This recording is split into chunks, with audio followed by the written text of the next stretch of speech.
Level up your success with the ICABA World Network, where accomplished Black professionals and entrepreneurs have created a thriving global ecosystem built from valuable connections and impactful collaborations.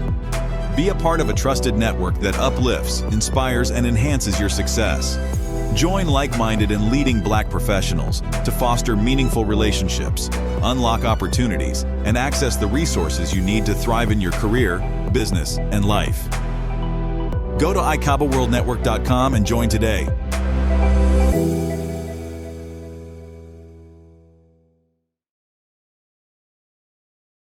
So I'm now going to introduce our two speakers. Our first speaker will be Andre K, and then the second one will be Abdul Muhammad.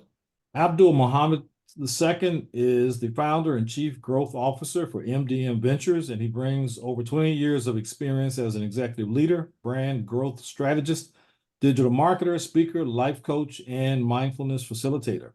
As MDM Ventures founder and chief growth officer, he specializes in business and personal growth strategy. MDM's people, brand, and tech focuses on small minority businesses, entrepreneurs, entrepreneurs and community leaders dedicated to social impact with technology in the health and wellness, travel and tourism, entertainment, and financial industries. Previously, as partner and chief digital officer for RBB Communications and director of social marketing for Zimmerman Advertising, Abdul directed client accounts for Apple Leisure Group, Brown & Brown Insurance, DHL Express, Facebook, Cleveland Clinic, Pep Boys, and as you can see, a round of very significant companies. For nearly 3 decades, he's been involved with the Quality Life Center of Southwest Florida, an organization that focuses on empowering at-risk children through cultivating skills in arts, character, and education. Under his leadership as Chief Growth Officer, the organization has broadened its scope to include community engagement, incorporating mental health, wellness, entrepreneurship, and workforce development. As a dual certified VMT mentor, which is the venturing mentoring group, the Abdul works with startups to refine their pitch decks, determine product market fit, design a minimum viable product, and address any needs toward launching a profitable business. He works with small businesses to set goals, prioritize, and accomplish their most important objectives to scale and reach new heights. Over the last decade, he's intertwined his dedication to mindset, community, and consciousness into his own daily lifestyle. And as a certified breath work coach, martial artist, and yogi, he delivers a unique mind development mastery practice that provides a transformative lifestyle resource for those seeking personal and professional growth via mindfulness. In addition to his private practice, Abdul is also a facilitator for Mind Up, delivering preventative mental health programs for educators, students, and executives globally. And if that's not enough, he is also very active in a number of different organizations as well as ICABA, and I guess he does also eat and sleep along the way. So that is our second speaker today, Abdul Muhammad. And now it's my pleasure to introduce our first speaker, who's going to be Andre K. He is an acclaimed entrepreneur and innovator, best known as the founder of Socially Buzz, the world's first social media agency launched in 2008. His visionary leadership has seen the company listed among Entrepreneurs Magazine's best entrepreneurial firms in America, and also being recognized as one of South Florida's most influential business leaders further underscores his success. Alongside business, Andre is passionate about philanthropy, leveraging his triumph to make a global impact. His record includes effective campaigns with brands like Domino's and Jamba Juice, yielding millions in sales. Always forward-thinking, Andre is currently delving into the emerging technologies of the metaverse, artificial intelligence, and blockchain, anticipating their transformative potential in the digital landscape. His relentless pursuit of success is matched by his commitment to positive social change. And he most recently launched a app called My Best Date. Did I get it right, Andre? Best date ever. Best date ever. Best date ever. Okay, I knew I was putting words in the wrong place, but best date was at the core. But it's called Best Date Ever, and he'll may share a little bit of that with you. But I'm really excited, guys. You're in for a real treat with the speakers that we have today. And so I'm going to share my screen in order to be able to move through Andre's presentation. And Andre, I'm going to go ahead and make you bring you up and put you on the screen here. All right, Andre, there you go, sir. All right, awesome. So today we're going to talk about strategy and branding for digital and social. And we could just jump to the next slide. All right, so everyone look at these brands. These are some really iconic brands, right? So without even any names mentioned on any of these brands, you know exactly who they are, right? Whether it's Target or Nike, so each of these brands represent in their own culture and their own voice is very iconic, right? And even though that they're iconic, and this is the key that I want to share, even though these brands are iconic, you can see these brands a mile away and know exactly who they are and what they do and what they offer. They still spend millions of dollars on marketing and advertising, right? Because having a great brand is still not enough to survive. So as us, even us small business owners might get a little viral moment on TikTok or on Instagram and think that that's enough. That's not enough.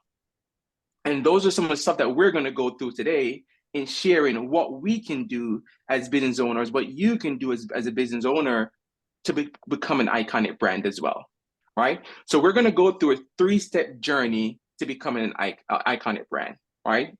Straightforward. Step 1, we're going to define how to define your brand, how to find your tribe, and how to develop a strong marketing strategy. So defining your brand, what does that mean, right? So I broke this down into 4 quadrants, right? In how to define your brand.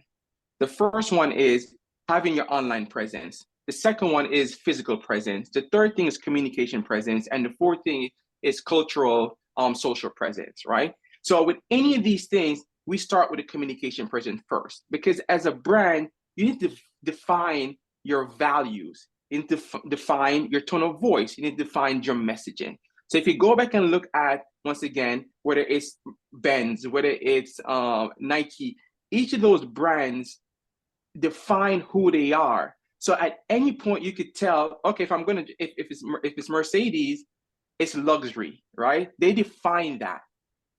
If it's sports, when you think about Nike, it's sports, it's athletic, it's those are the things that you're thinking about because they already define their values, they define who they are, they define their tone of voice, right? So once you're able to define that as a brand, then now you know exactly what my website should look like, what my social media should look like, what my content should be, what should I do with my SEO, right? You know exactly what your social presence should feel like because you define what your values are, right? Am I catering to B2B? I don't need to be on TikTok if that's the case at this point, right?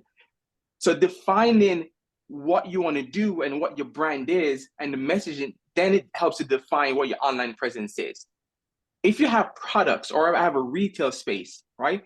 Define what that looks like. If you see Apple online and you walk into an Apple store, you know it's the same brand, right? You know it's the same company, you know what they stand for. If you walk into a Mercedes-Benz dealership, you're going to expect quality, you're going to expect luxury, you're probably going to expect a glass of champagne when you walk through the door, right? They define that. When you walk into a Nike store, it's going to be a very specific feel.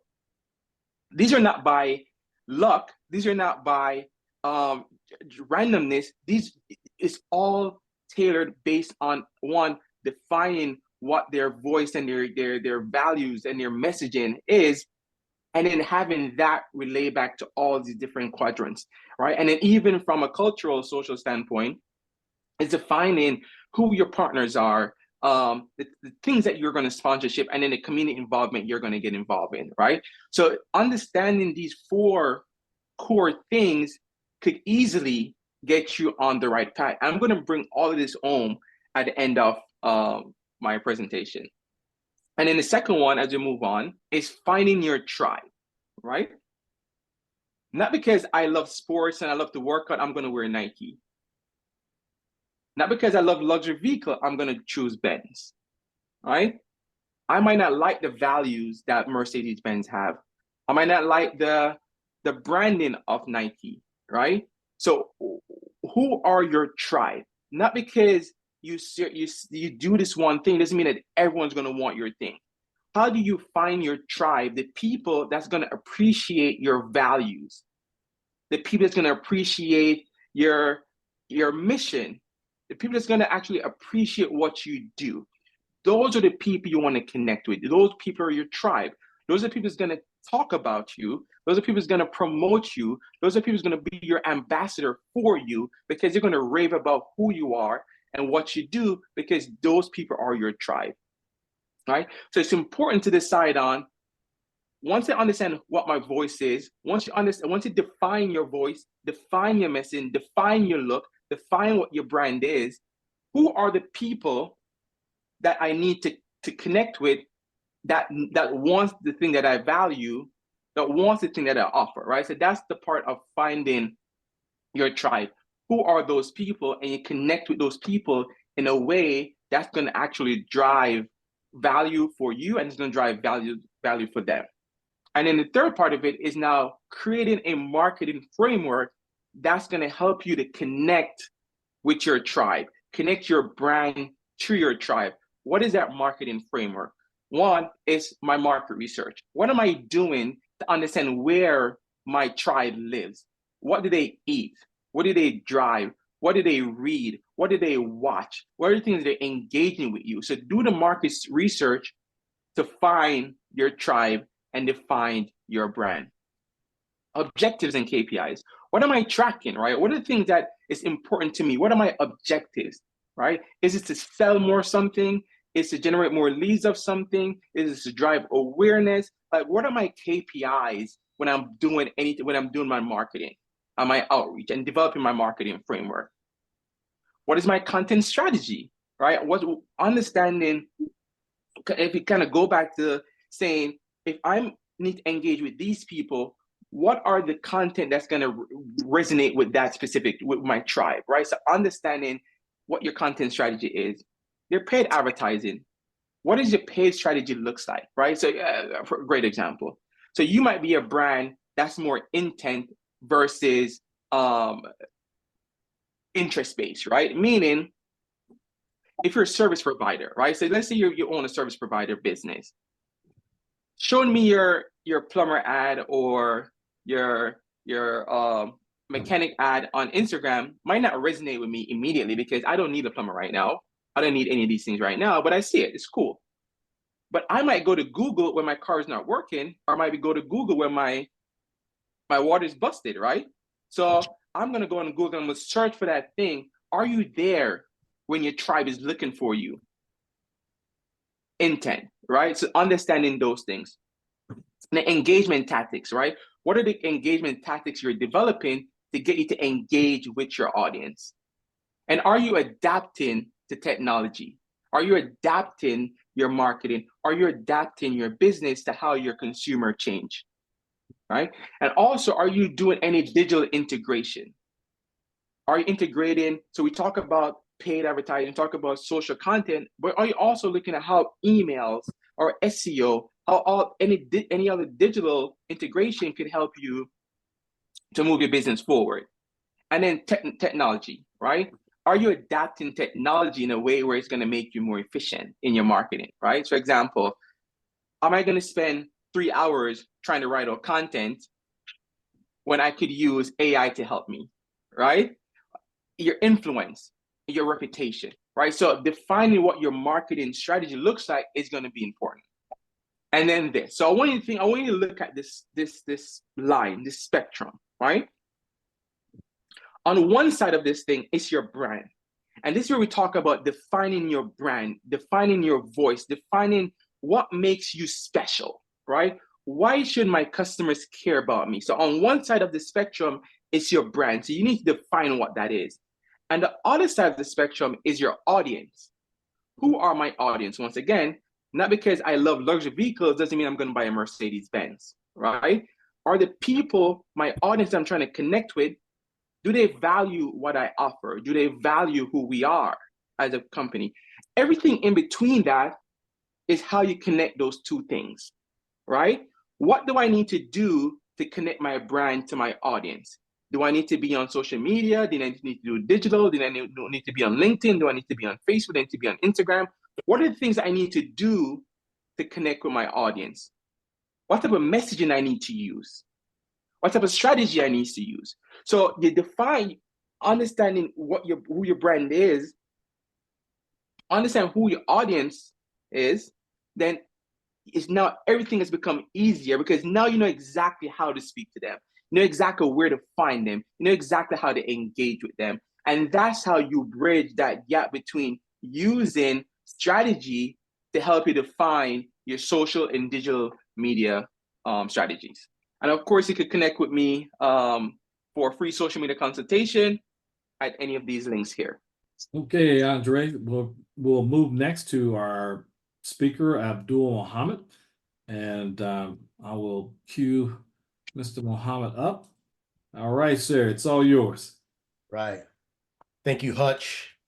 Thank you, everyone. I just first want to start by inviting all of you to just take a few moments and take a few deep breaths with me. Nice big inhale in through the nose. And a nice exhale. I see some of y'all out there are not listening here, right? Y'all are in your heads. I want to invite you all to get a little comfortable. I know it's 6:30 out there right now. You guys have been working, doing things, you know, got a lot on your mind. And so what I want to share is let's just take a moment for ourselves. I want to invite you all again. Get to a comfortable seating position. If you're sitting down, I like to stand. I like to be in motion, right? If you're in a seated position, I invite you, put your feet firmly on the ground so you know you're alive a little bit. You know, maybe wiggle your spine a little bit, right? Come on, shift that energy right there. That's right, Hutch. I like it. There we go. Now let's take a nice deep breath together. And on that exhale, just sigh. Relax on into your sheet. 2 more times. 1 more. Just connect with the breath. Big, deep belly breath. 1 last time.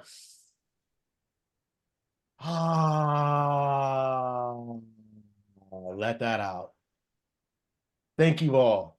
I'm humbled and full of gratitude for each and every one of you who are here right now, present, listening to me, present, participating in this awesome event.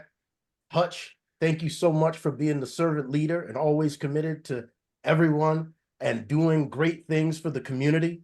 And for all the other speakers who are presenting, thank you in much gratitude for your wisdom and honored to be in your presence. And for all of you who are tuning in outside of this, thank you for being human beings that are ready to uplift the planet by being contribution through your business and through your own personal self.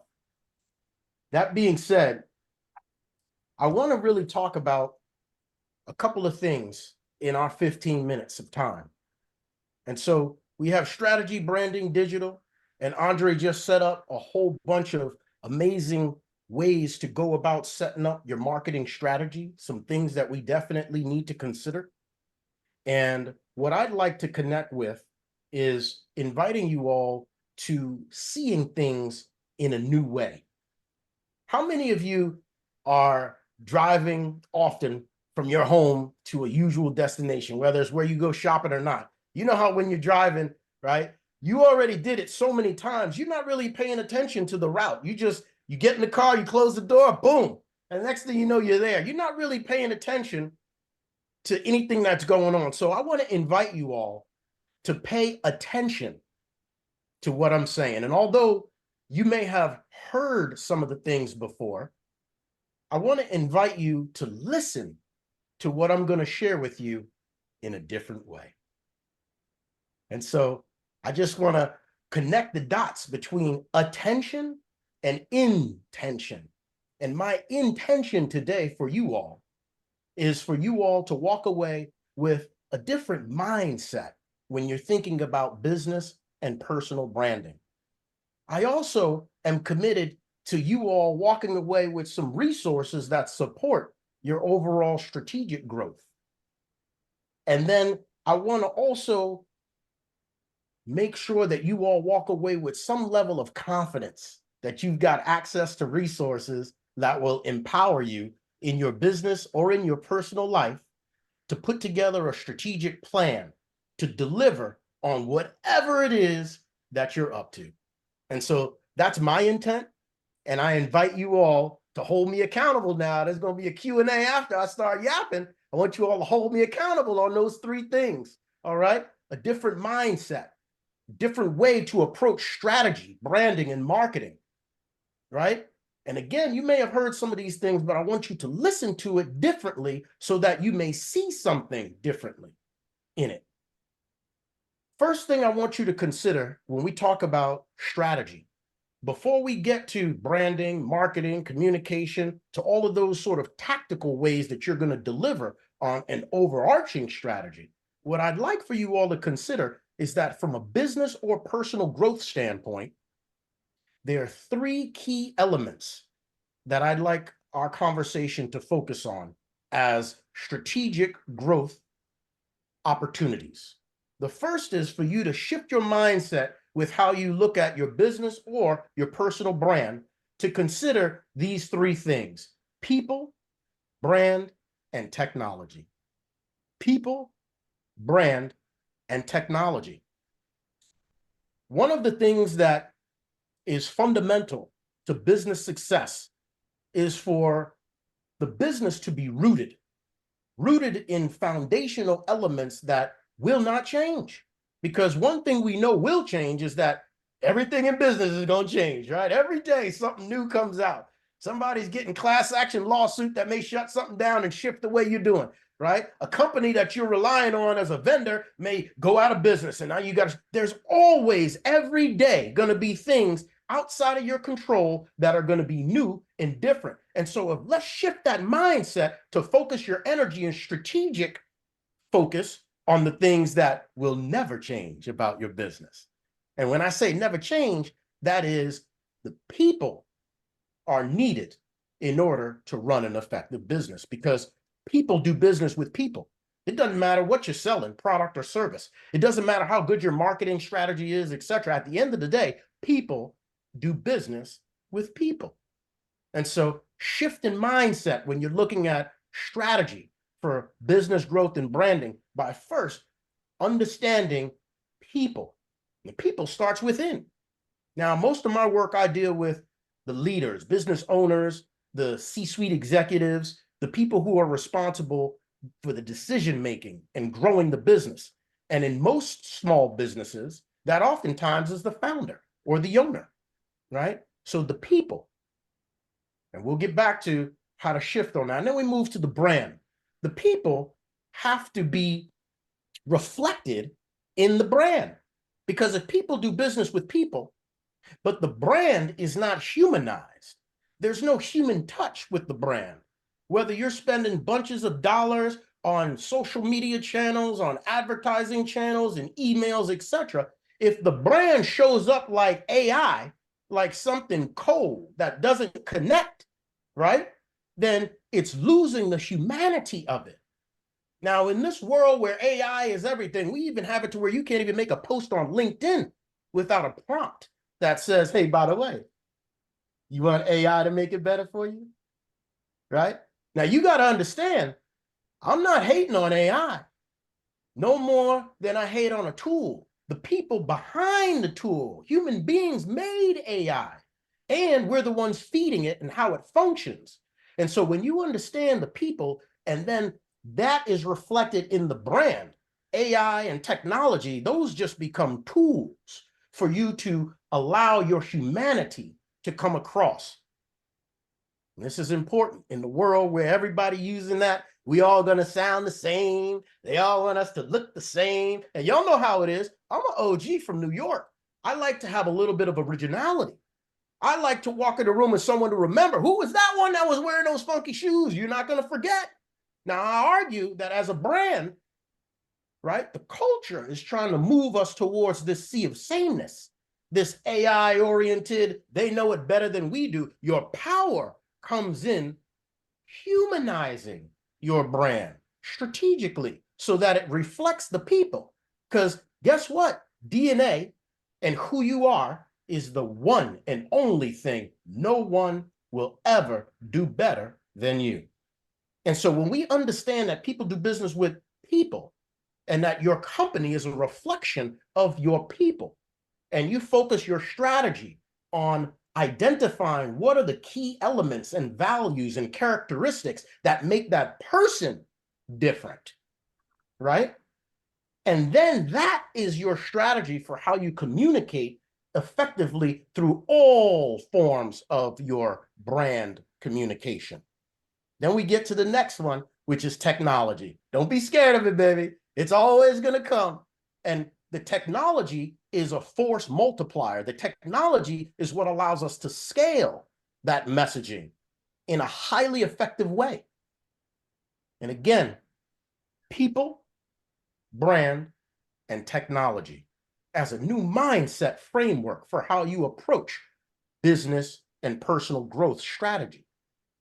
And when you set it up in people, brand, and technology, then you're able to identify the core elements that make the people, right? What makes it attractive? It didn't matter to me that Hutch was doing ICABA. It was Hutch who I was enrolled in. Who he is as a human being is what makes it to where Hutch can call me and tell me, hey, I got a business thing, or hey, go to this restaurant. I trust Hutch. So I will do business and I will follow, and his influence is there. Now, if we had our businesses emulate that and become humanized, and that is the strategy, this is a game changer. This is a game changer.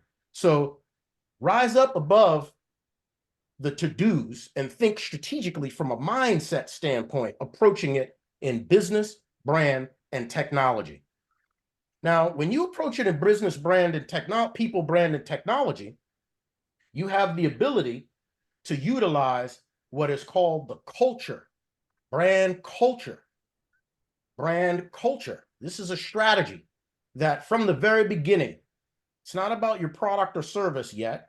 Those things are important, but when you create a brand culture, right, the products and the services can change. Your brand, your business can live the test of time because you have created a culture around your brand that strategically, it doesn't matter what you're selling, what product or service it is, you can get into whatever you want because you've invested in a culture that supersedes all of those things. I don't want to do it now. Excuse me, is there a question? I'm sorry. No, I think there was somebody talking, so I'm muted. Go ahead, please. I must be hitting it because people are just talking. I'm boasting conversation. This is great. Thank you. You're fired up today. All right. So when we're able to create this culture, right? The culture is based on and should be based on a culture that is consistent with the people. You get it? And when you set this up as a strategic framework, then every filter for every decision that you make in that business, whether it's marketing, communications, branding, hiring, it's based on this rubric. Is this person fitting the values, the human values, such so that they will reflect this as a way of being? This is how they're going to show up, whether they're answering the phone at the front desk or whether they're your best salesperson pitching $1 million deal. They should reflect the brand culture that you have created, that you have communicated, both internally and externally. And so the strategy is to focus on the things that will never change in business, while they always will change. You're always going to need new people, and as you scale, they need new people. But if you set up a system and a way of filtering those people, your brand is consistent because the culture of who you have coming in is going to attract the type of clients that resonate and reflect with that type of energy. I know that there are clients who don't like the fact that I believe in taking brain breaks and breath work and meditation because that calms me down. It cools you out. It sets a certain tone. There's certain people that is going to resonate with, and there's certain people that are not, right? By owning who you are in the people and allowing that to be the strategy in which you communicate your brand and leverage the technology as it changes, whether it's AI or what's coming out next. And you use that as a function to scale. then that puts you in a position where your brand culture is consistent and will stand the test of time. And I want to close my remarks by sharing something that is a resource that allows you to tie all of these things together in an organized framework. And I work with startups and businesses that are mature. And no matter where the business is, if they haven't utilized this tool, it has always provided great insights and huge value from a strategic growth standpoint. And that tool is called the Business Model Canvas. It was something that was developed in about 2005, I believe, or something, by a gentleman by the name of Alexander Osterwalder. And what the Business Model Canvas does is it sets up an organized way to see your business at a high level so that you can connect the dots strategically, right? And those 9 key components of business consist of who your key partners are, what your key activities are, what the key resources are that you need, what are the value propositions that are critical in your business. These are the things that also humanize the brand, right? That you don't compromise. Customer relationships, what type of customer relationships you need, what type of customer segments will you be dealing with and talking with, the channels for your distribution, the channels for your communication, the cost structure, and your revenue stream. Those 9 components is what the Business Model Canvas is comprised of. And I would highly recommend that as a resource in order to set up top-line strategy to deliver on people, brand, and technology so that you're able to build your business or personal brand in a way that shifts, transforms, and builds culture. And that will allow you to be sustainable for the long term. So thank you for your time. My name is Abdul Muhammad, and I'm always available to you all to talk more about people, brand, and technology, and how you can leverage those 3 levers in a way that is unique to you or your business so that you can see exponential growth. Thank you for your time. Excited for your questions.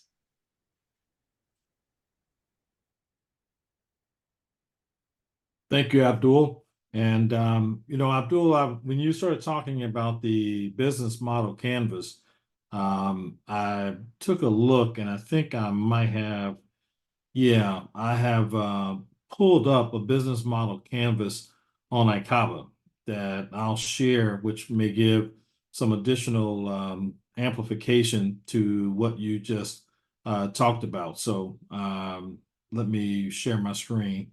And I'll let you, just kind of, I know you didn't know I was going to do this. I didn't know I was going to do this, but I think you can kind of talk through it, anyway. So Absolutely. Yeah, let's see here. And I'm excited. You still have the canvas. It's the work. Yeah, Love it. this is one I just did last September and updated here. So it's on the screen now. So you see it? Yes, absolutely. Okay. Thank you Okay. so much, Hutch. Yeah. And this is a powerful resource that organizes and articulates what I spoke about and breaks down these 9 sections that Hutch has already labeled here. These are key, crucial elements that will allow you to define any strategy that you're needing to build, because you're going to have to build a strategy for social media, a strategy for your press, so there's a bunch of strategies that you're going to build, but this should be the business growth strategy that you use that leads your business or your personal brand.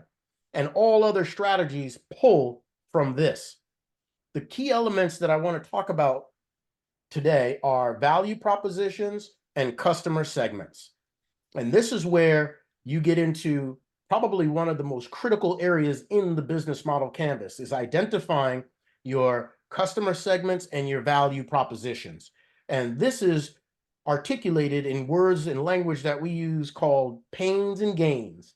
So your target audience, who you're trying to sell your product or service to, they have some sort of pain, some problem that they're dealing with that they're going to pay you to solve. And you've got to clearly understand and define what those pains and gains are for the audience or the client or customer that you're trying to sell your product or service to. And by having that thinking done up front, where you have succinct value propositions like Hutch has here, where he's showing the value of what ICABA is bringing here. In-person virtual engagements with accomplished and affluent Black professionals and entrepreneurs. We're right here doing that. We're living proof that that is what he's doing. So you have to think. He just goes right here. He said, okay, what value am I living into as I humanize this brand? He wants his members to have access to business relationships. So IFAN was created so that members have access to these powerful business relationships where we're networking peer-to-peer, we're getting contacts. I was able to be on Grant's podcast. We're learning from each other. We're doing it. This is consistent with the value proposition that Hutch already identified. So everything that he does strategically is tied to this. So then tactically, how he delivers it, he's able to come back and say, oh yeah, let's see, curated information and resource opportunities for career. Check. I just did it with the Entrepreneur Jumpstart. Right? He got talent and supplier diversity sources. Check. He's got somebody speaking about that and regular content and information doing that. So he's able to see from a dashboard standpoint the overall strategy that will grow his business. And then the customer segments who he's trying to reach on the other side in number one. So that's number one, right? He's identifying exactly who he's trying to connect these dots to and the pains that we have, because affluent professionals and entrepreneurs, guess what? We are looking for valuable business relationships. That's the value proposition that's right there, right? And so when you go through this process, it simplifies your strategic work for every initiative that you have. And I highly recommend it. And the business model canvas and working directly with businesses in order to create this and go through the workshop work in order to derive all of this great work that Hutch did here. I know it looks like, oh, it's just one sheet, but this stuff takes a lot of thinking and putting together, etc.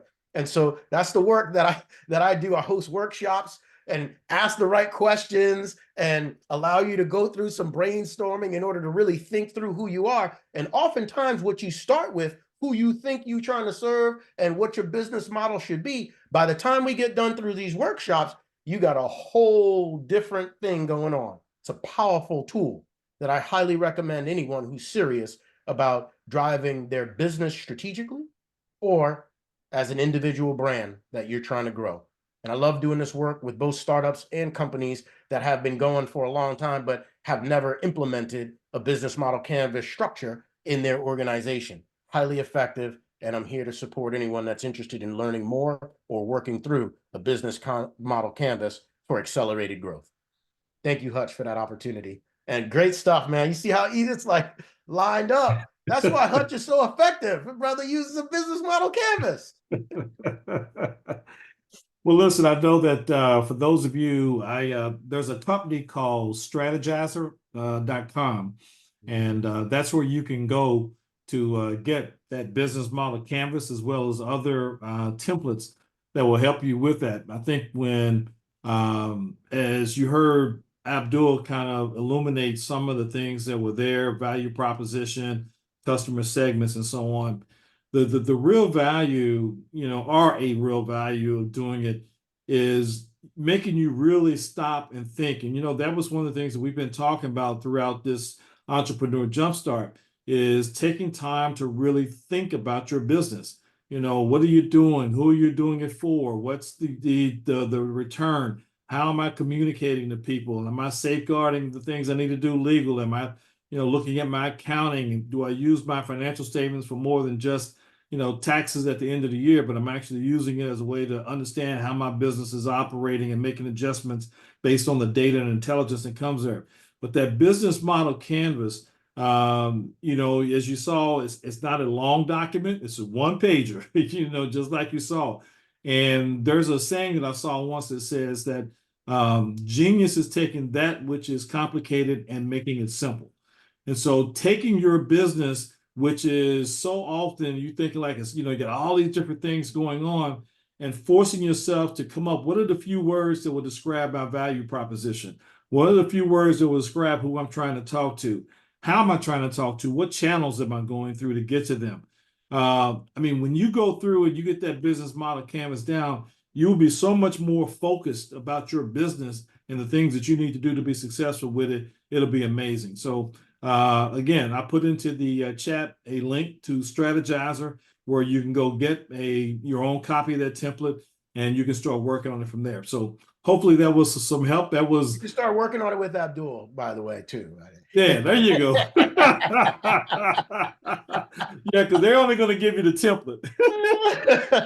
The thinking behind it and what you do with it once you get it done is exactly the things that Abdul can help you with.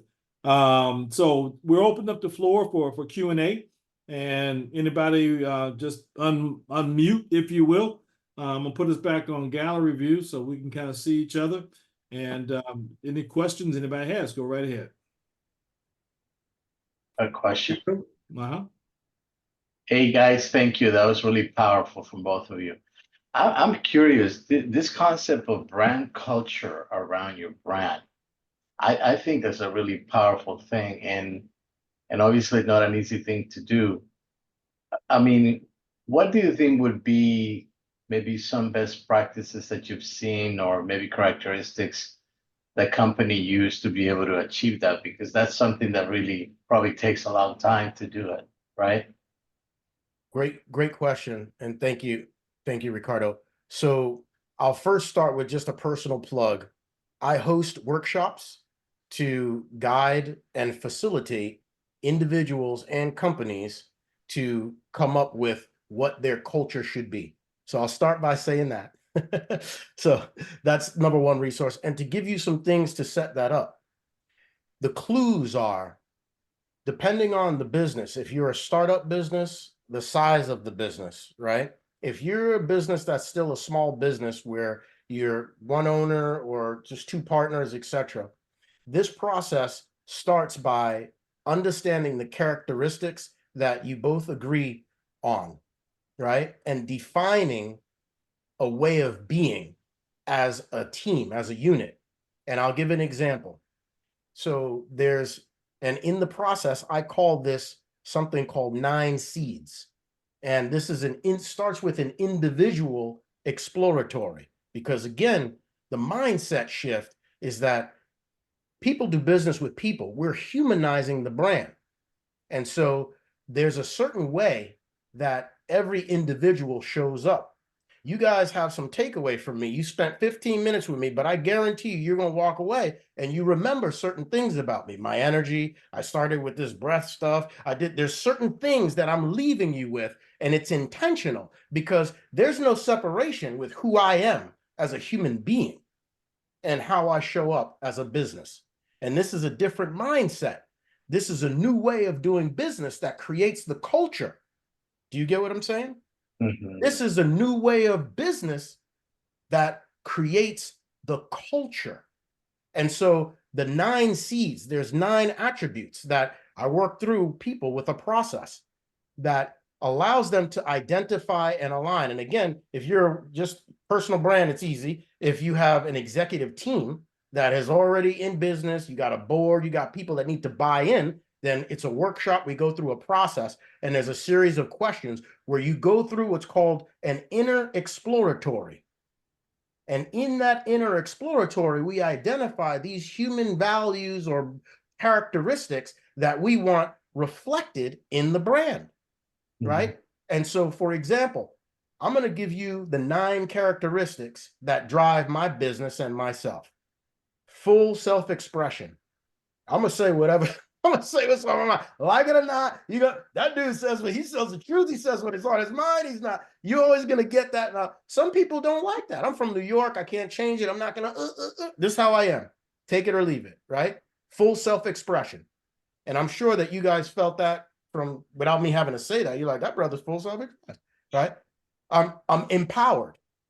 I'm inspired. I'm infinite love. Started with gratitude, love, and infinite love. Ultimate fun.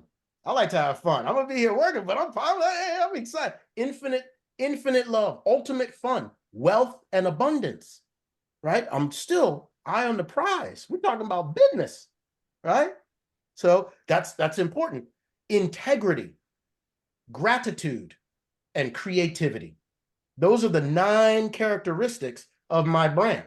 And so anybody that I hire, when I send an email, when I write, that's the filter that I look at. And I say, is this full? Am I saying everything that I want to say? Am I being fully self-expressed right here? Is what I'm saying empowering those who are reading it? Right? Is it inspiring? Does it have a little love in it? Because the world needs a little more love. Right? Like, does there a little fun in it? And by the way, if people who don't like love and don't like fun, they're not my clients. They're not going to like my message. They're not going to like me. I'm not worried about that. I'm worried about the billions of other people that resonate with that frequency, because that's the culture that I want to create. Do you understand? And so first, identify the culture, because everybody that's in business, you ain't in it to make money. I know a lot of people think so, but that's not sustainable. Do you understand? You're in business to do something greater. That's the mindset shift. And so when you step into that and you understand that, and then to humanize it by reflecting that, I'm on a mission. Yeah, my product and service may be strategy and branding, etc., but how I'm going to leave you feeling is the culture that I'm going to create. And everybody I hire better be down with this culture. And the posts that I do better reflect this culture. The clients I want to work with, because I'm not hunting for clients. I want a good match for a partner that's going to collaborate and resonate and grow and thrive, right? It's good. That's who I'm working with. You understand? And so on and on and on. And that's how you set it up. And again, that's quick top line, but we have workshops that take you through to facilitate so that you go through that inner exploratory so that you can clearly identify who this business is, because people do business with people. And in order to create a culture, you can't just be in a transactional exchange. You got to inspire people, make them want to be down with that. Give them something that's beyond the product or service strategically that will outlive the product or service, because that's going to change. It's going to outlive the people that come in, because, by the way, I may get hit by a bus, but if my business is going to live and the people that I filtered in also check, they're inspired, they're empowered, they're in love. That's how my brand is going to be. I'm not hiring a writer that's not fitting that rubric. Great. Makes the decision easy. Your energy is contagious. I really, really appreciate it. Very authentic. Thank you. Thank you. That's humanizing the brand, right? Because we all selling the same thing, but somebody's energy is going to resonate. And when you bring energy into your brand and leverage technology to scale it, boy, you don't have to worry about stuff. You focus on being the best you.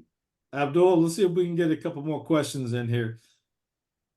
I got a question for Andre, because I saw a lot when he presented. And I think what a lot of people get stuck, I know I get stuck in, is the multiplicity of branding channels. And it's a lot of work. People don't realize when you go through the customer journey, you go through all the retargeting, you go through all the processes, working through just you're thinking about your strategy, and then you go through the implementation stage. It's a lot of work. And I think that's why people, hire marketing people. But talk to us about that multiplicity. How do you handle it? It's a full-time job, right? Right? But you hire Andre, right? Right? I like that. Exactly, right? But truthfully, it comes down to the processes that you put in place, right? And understanding that you don't need to be on every social media channel. You don't need to be doing every marketing tactics, right? And going back to what I shared on the presentation, is once you understand who your audience is, what the value of your brand, and then you can define where do I need to start with my marketing, right? What do I need to invest in? What platforms do I need to be on? Do I need to spend more time on LinkedIn, right? Do I need to spend more time on Instagram? Do I need to spend more time on Facebook? Where do I need to spend my time to maximize it? Especially if you're talking about your small business, you're a one-person business, a two-people business. Where do I invest my time to maximize as much as possible, right? You might only, and I know you're going to probably jump in this, Grant, but you might only need to be on LinkedIn. because that's the thing that's going to drive where you need to be. Or you might only need to be on TikTok because you're trying to become a creator, right? An influencer. So defining where are my audiences, where do I need to spend my time, and what are the strategies I need to create to connect those two things together. That's how I break it down for my clients. When it comes to me, I'm saying we don't need to be on everywhere. Where do we need to start? Let's start, fulfill these things, maximize these things as much as possible. Then we move on to the other things and test the other things and try the other things and see what's going to work for the brand. I like that. I like that word test. You got to test because it can get expensive and get out of control if you don't know how to use your budget wisely. Glad you brought that up. Exactly. And I do this thing where we help small businesses understand your marketing, right? And just looking on just Facebook itself, right? I'm not talking about any other platform. When you look at Facebook to run an ad campaign, if you don't know what to do, you're lost, right? If you don't know, I need to install the pixel to make sure that I can retarget, I can create optimization for my business, I can have good objective, right? So running an ad campaign on Facebook, having the pixel installed, now I could create a purchase conversion campaign that's going to drive me more sales than not having that pixel on it. A lot of business owners don't know that. And that could be the difference in I'm selling a lot or I'm not selling anything. I'm frustrated. I'm not going to do this thing anymore, right? So it's just understanding those things that make a huge difference, which is why this thing that Hutch is doing is important to share this knowledge, because it's so important when I come across business owners and they don't know to do these things. Thank you. Good evening, everyone. Good Yes. Can evening. you hear me? Go right ahead. We hear you.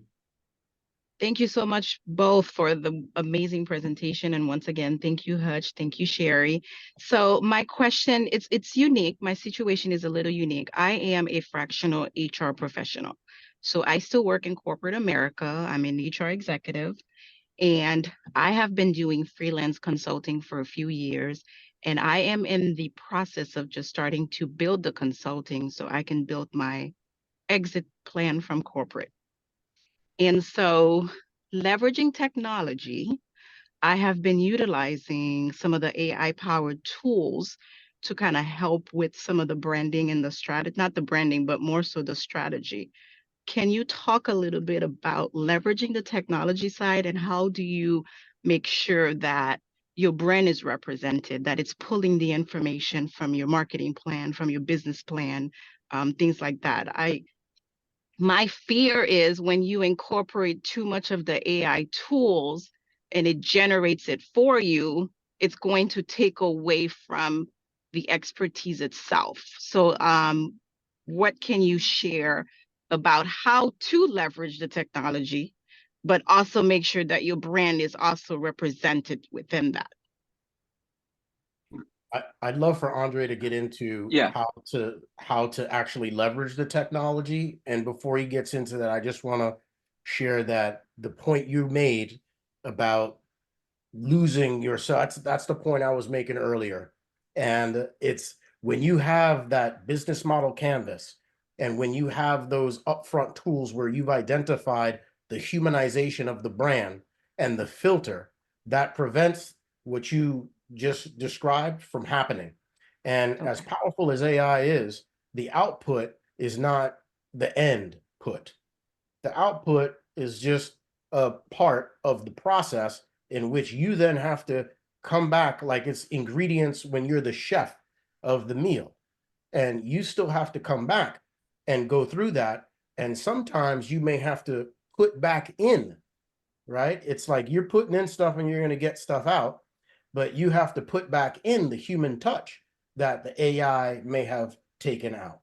And so that's the part I'll share. And then I know Andre, he's very knowledgeable about these things, but I just wanted to share kind of strategically that humanization part before. Thank you. Absolutely. The first thing I'll say is that there's a special AI session on Saturday you need to sign up for right now.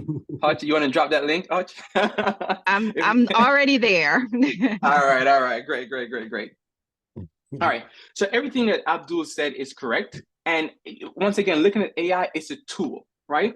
So let's go back to that plan or the strategy you create. Once you have that thing, you can literally take it and put it inside the AI, right? So whether you're using a Claude or a Chat GPT or whatever channel, whatever platform you're using, it's how you utilize it to make a difference. I will show you some of this on Saturday as well. For example, when I'm using it, what I do is I'll first take everything about my business, the about us, our target audience, our goals, our voice, like everything, and I'll dump it in the AI first. So it knows who I am. It knows how to sound like me. It knows how to think like me. It's not going to be perfect, but it's going to get it as close as possible, right? So then I'll feed it all that information. So now when I say to it, create a copy in my tone of voice for LinkedIn, it will create a message that could reflect that.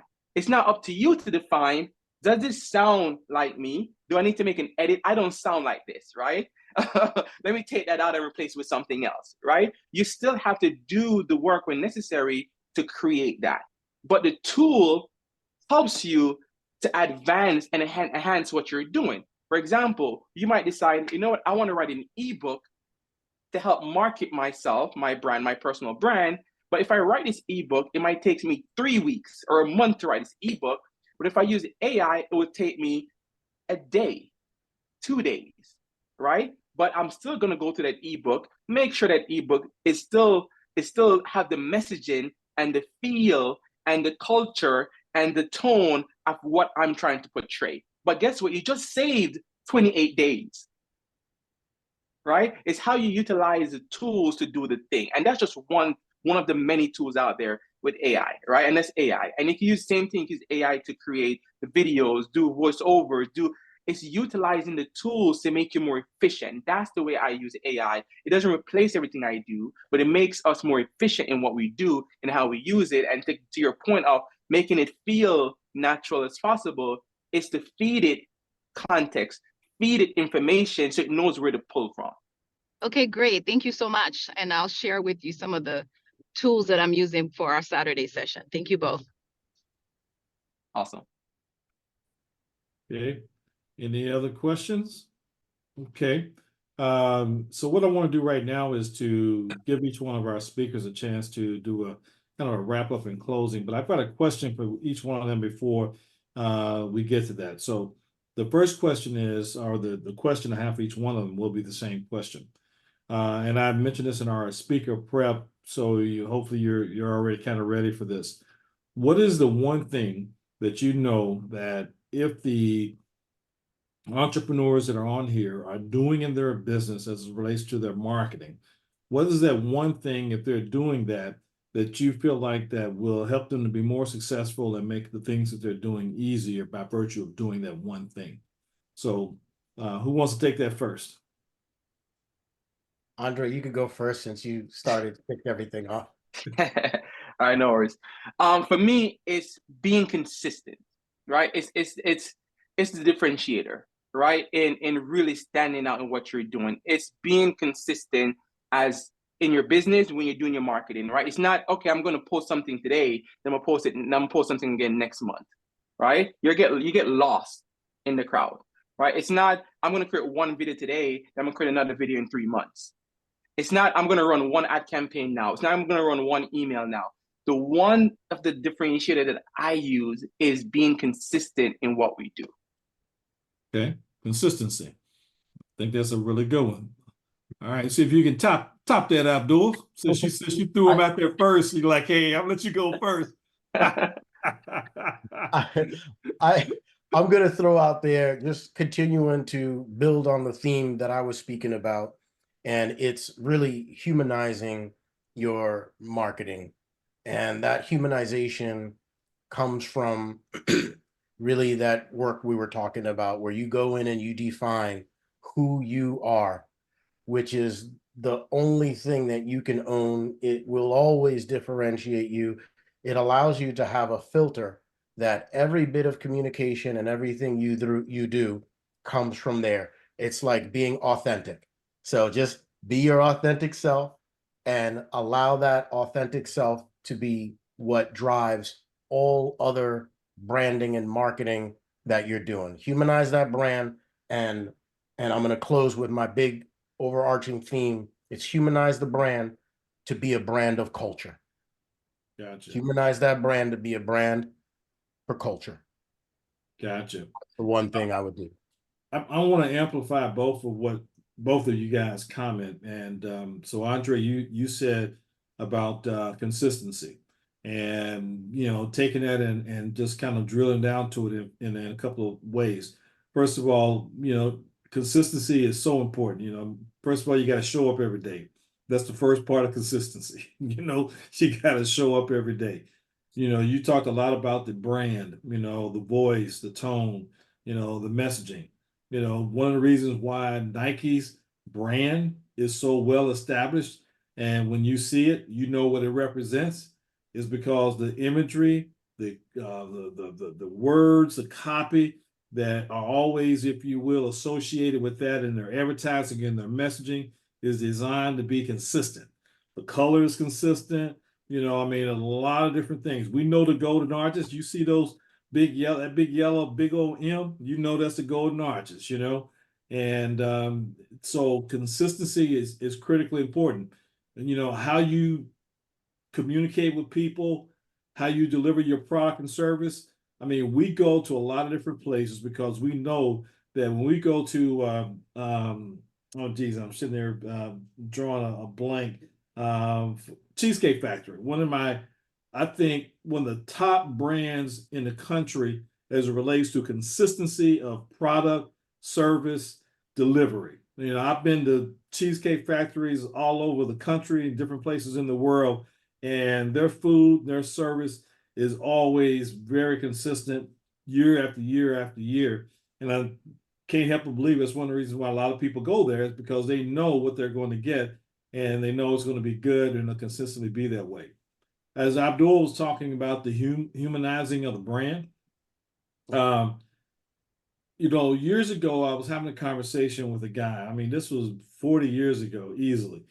And I was working on behalf of a nonprofit that I was on the board of, and was really trying to get this guy to buy into what we were doing and be a part of it and support our mission. And I found myself getting really passionate and aggressive and everything. And I was going at it pretty hard. And I realized that, at one point, we were on the phone.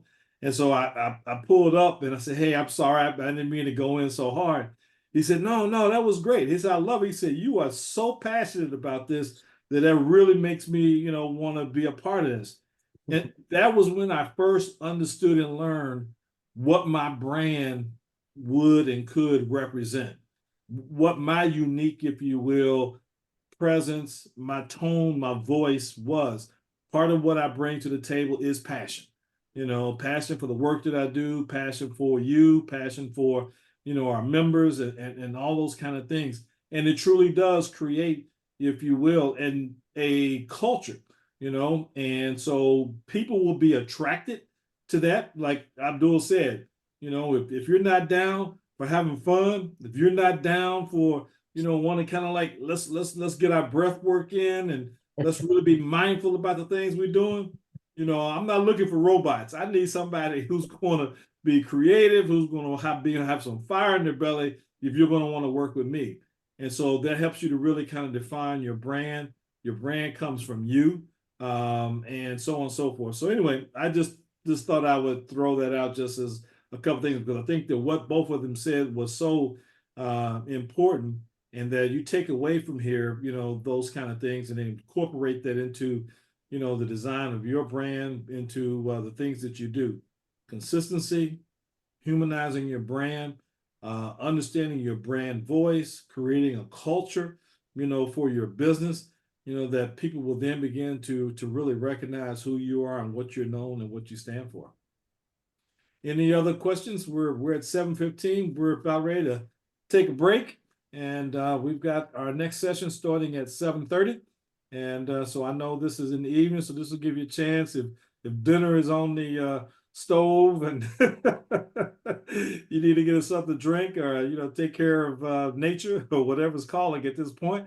go right ahead, and we're gonna take a break until 7:30, and then we'll jump right back in. And we've got two more great presentations from Teresa Chambers on thought leadership and Grant McGaw on LinkedIn optimization. So we will see you back in 15 minutes at 7:30.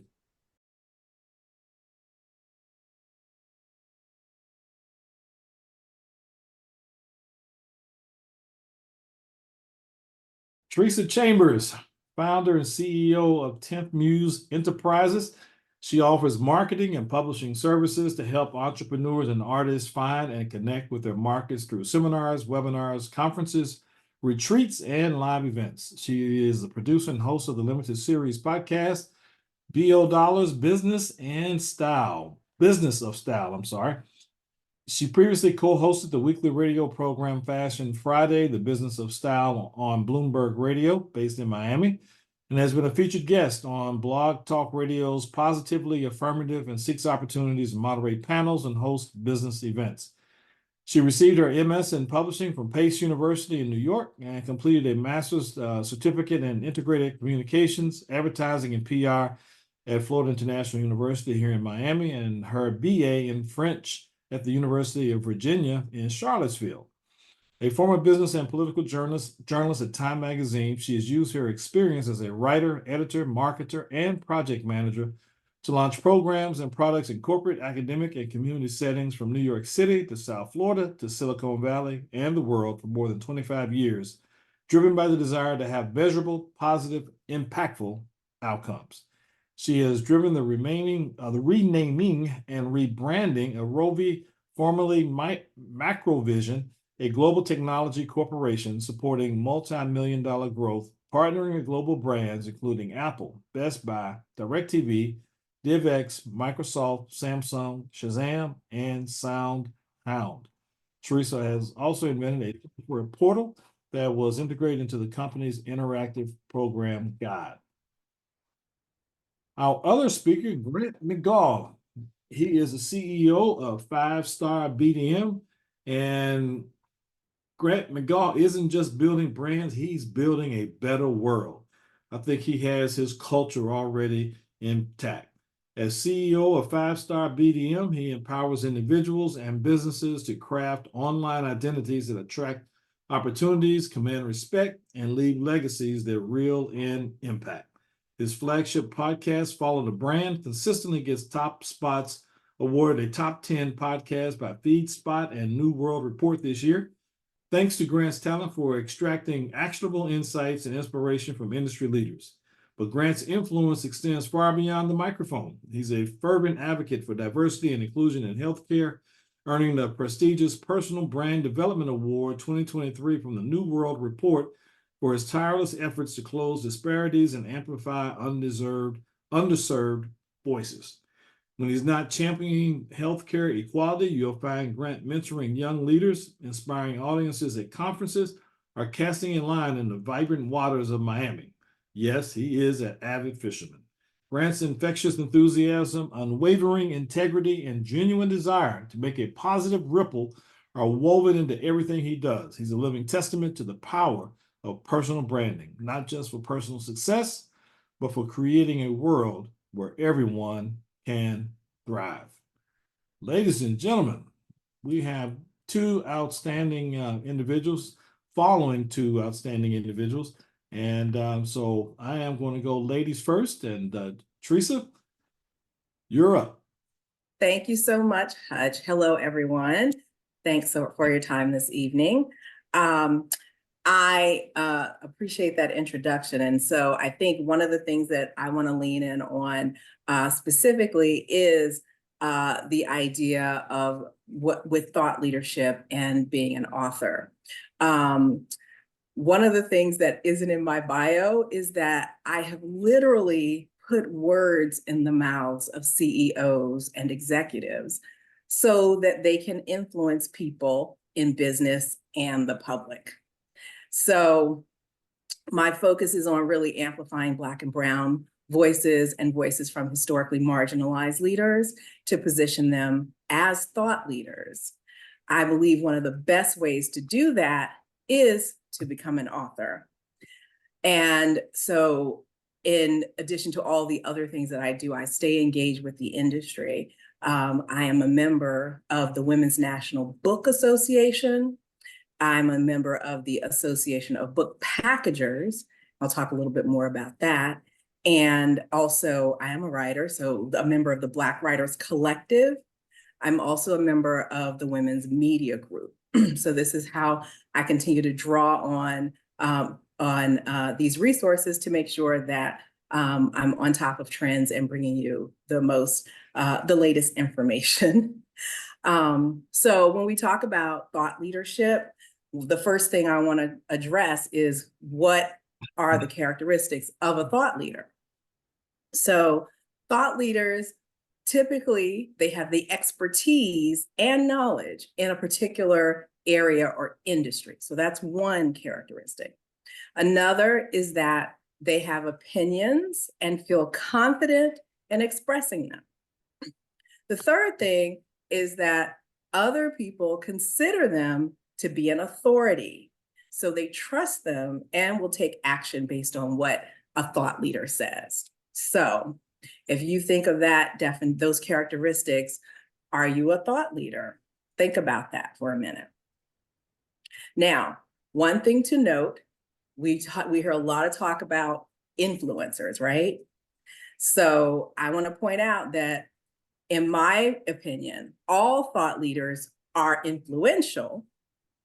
Many thought leaders are influencers, but all influencers aren't thought leaders. And why is that? Because the main differences between thought leaders and influencers is the level of expertise and authority that they have. So what does that mean? So you can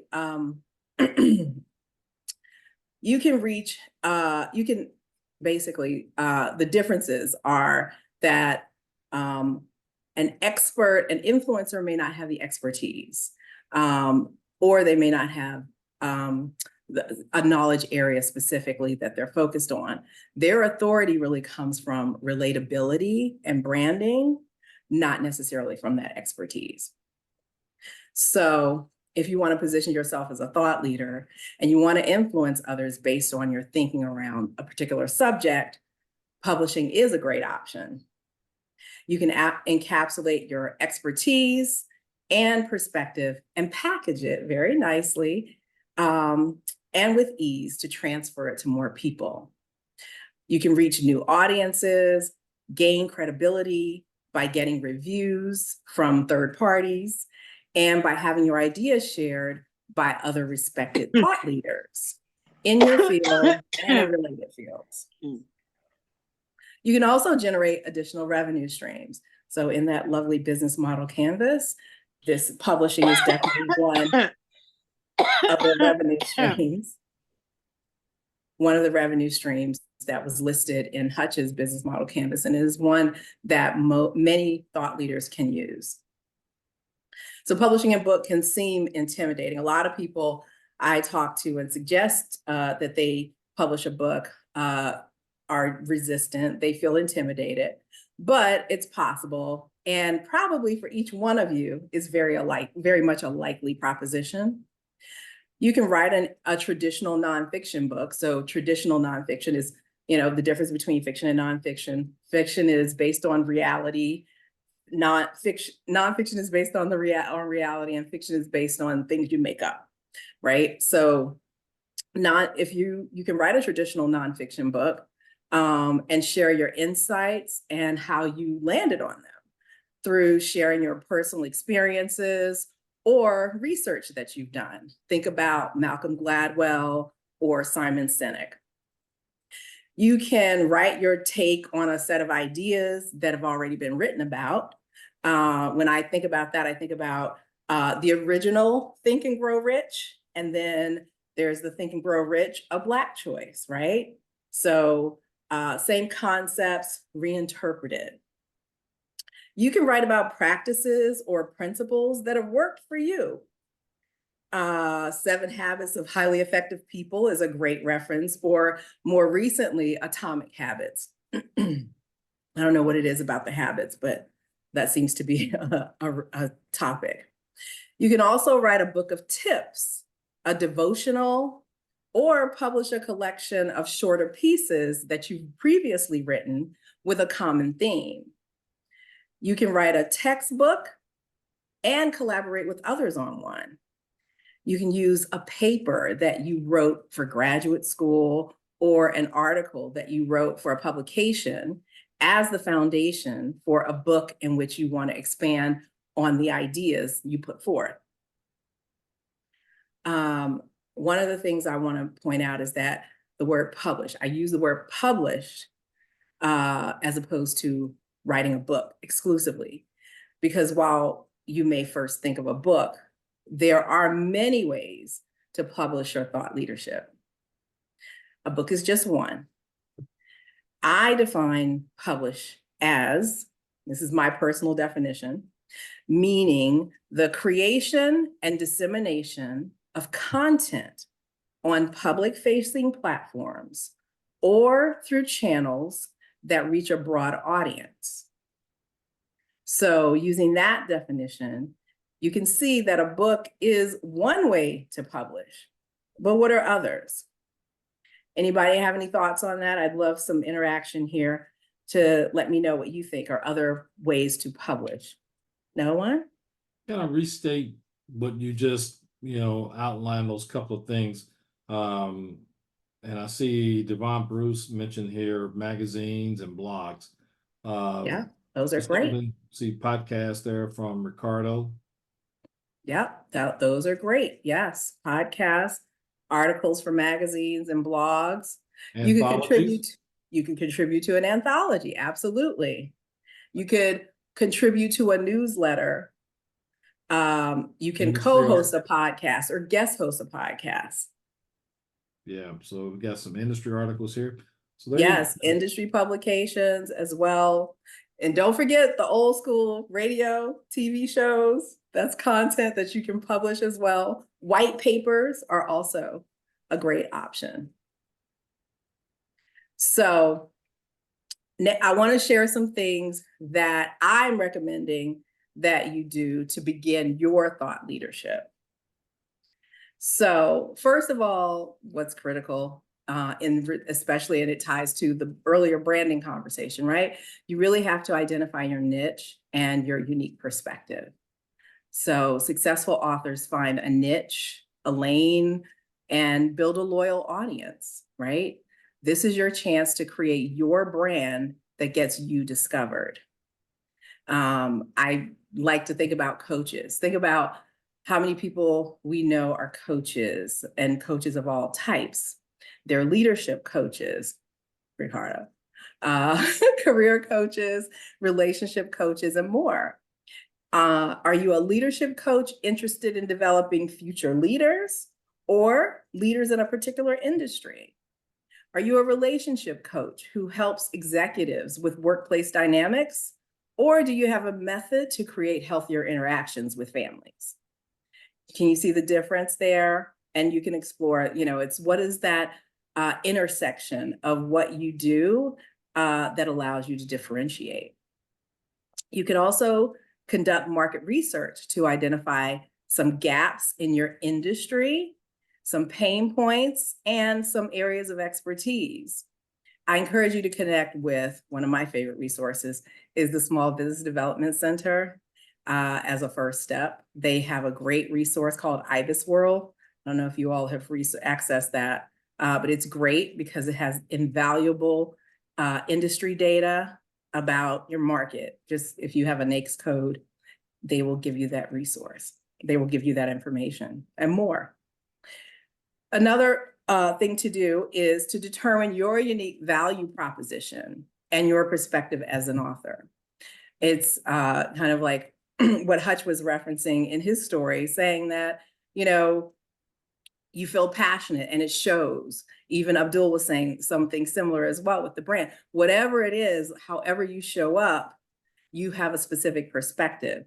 And oftentimes it's helpful when you have a point of view that may be a bit argumentative or perceived that way, or just an alternative perspective than the mainstream. So, but it could also be things like, you know, your expertise could be related to your geography, even, you know, something that's local that you're very knowledgeable about, or regional, or national, or international. So there's different ways that you can think about how you refine your brand and your thought leadership that makes it unique for you and positions you in a specific way. Now, the next thing is very important, is that you do have to build your author platform. You know, brands start out, if you're a solopreneur like me, starts out perhaps in a smaller way, and over time you build, but you can still establish your brand platform and start to add to it. But you need some basic tools. So those tools are that are critical for book marketing include your website, your email.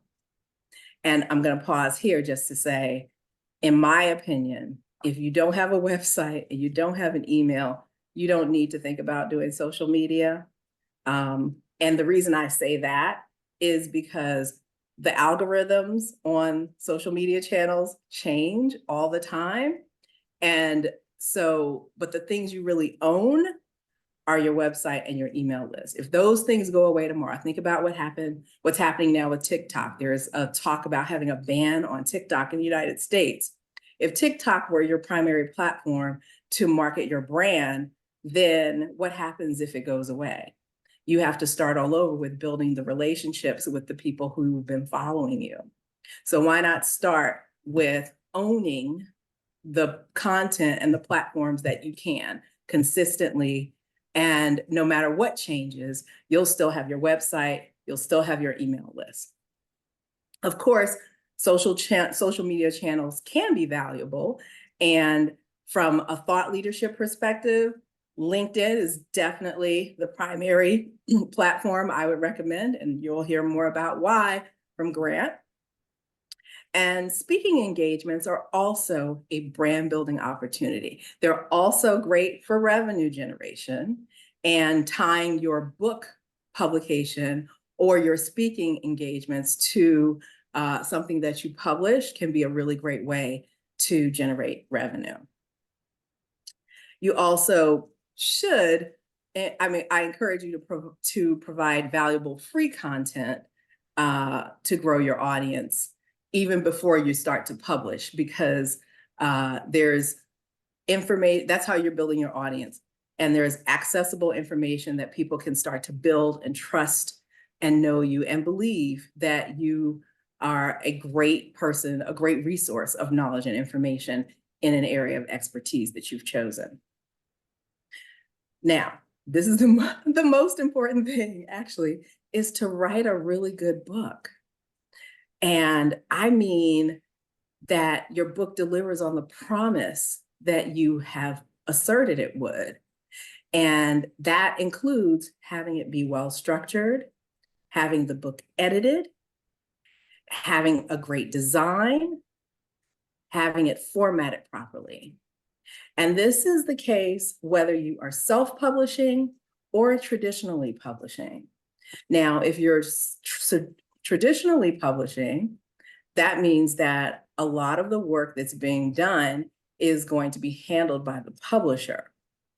But it's important for you to write a great book proposal, have a great agent who can market for you, or if you're working with a smaller press and you're pitching directly, have that book proposal in hand so that you can really position yourself to get the support that you need from the publisher to make sure that you get a great quality product. If you're self-publishing, that can come in a couple of different forms. So traditional self-publishing has been, a lot of times people want to just write their book and get it up on Amazon. Well, that is good if you take the time to follow the formatting rules, because you all think about it. You go to the bookstore or you download a book, there's an expectation about what the book is supposed to look like. There's margins, there's a certain type size.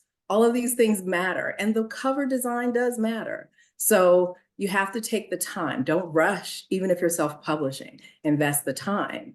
There's also now hybrid publishing methods where you actually, as the author, will pay a hybrid publisher to project manage your book, essentially. And they'll also possibly, it depends on what services you pay for, they may do a little bit more marketing or not, or they may do a press release for you when the book comes out. But there are a lot of things that they won't do. And so you'll still have to own the responsibility of putting together a plan that really is aimed at having a successful book. So self-publishing sounds really interesting and everybody you think you want to do it yourself, but it may be worth it for you to take the time to prepare a book proposal and get the book traditionally published. Another point on that one, I was at one of the book packagers presentations a couple of weeks ago, and the speaker shared that before Amazon, there were about 125,000 books published in a year, and the only distribution channels were bookstores, book clubs, and schools and libraries, right? That was it. Last year, there were 20 million books published on Amazon. When you think about that, think about how much harder it is for your book to be found on Amazon. Think about how much better and how much more success you'll have if you've already built a strong author platform and a great brand for yourself.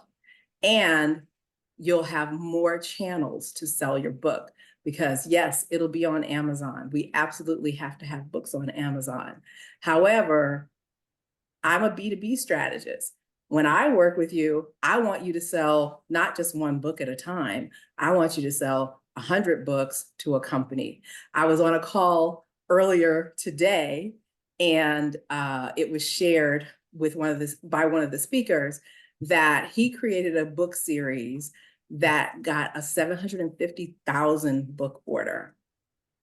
And he explained how that happened, but that was a set of books. It was 5 books that were ordered through a state employment organization that had received a grant.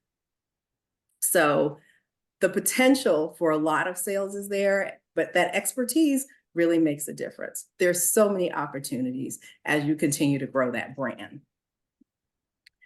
So it's important also to make sure that you have your best practices clear. So understanding what a good format for a book is, what kind of editing needs to be done. There's 3 types of edits. You really have to know what your book is requiring in order for it to really be a high quality product. Now, the next thing is something that is near and dear to my heart and people neglected, and that is creating and using a book marketing and promotion plan. It's really, really important to have a smart marketing strategy to launch a successful book. And a marketing plan includes what happens before, at launch, and then afterwards. So you have to have publicity, get those reviews. You have to have Amazon optimization. You can do blog tours. You can do podcasts. And it's also great to know that once you've published a book in particular, you can repurpose and distribute book content to continue to providing value to your audience. You can also finally leverage the book for more opportunities like brand partnerships, those speaking opportunities, doing consulting work, brand licensing, which is something I also enjoy doing, and book packaging as well. That was the 750,000 book order was a book packaging deal. Now, as you grow your audience, your fees will also grow if you're a speaker, and new income streams that you never considered are going to be introduced.